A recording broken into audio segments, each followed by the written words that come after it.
kasya dito?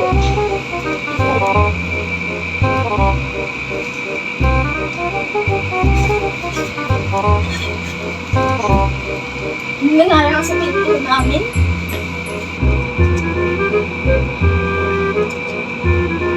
Sana wala pa si Mama?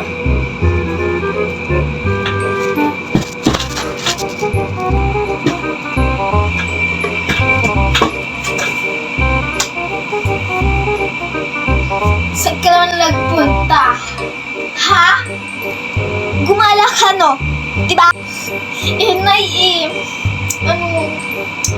kailangan kasi namin maggawa ng project, kaya, alam mo naman, hindi kami pwedeng, mag-absent. Kaya, naipatawadi niya na ako. O, sige, papayagan kita. Sabihin mo muna sa akin kung saan bahay ka pumunta.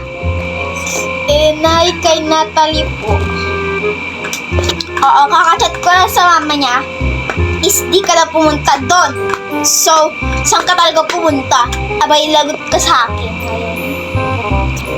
Ano po? Kay ano po?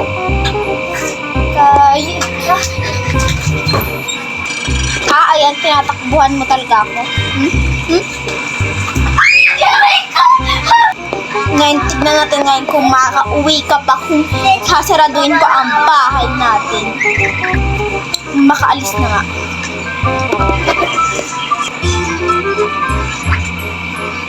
Sige lang po ako. Sige, Mama.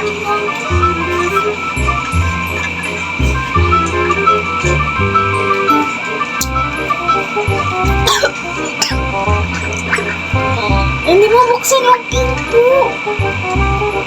Ay, ito.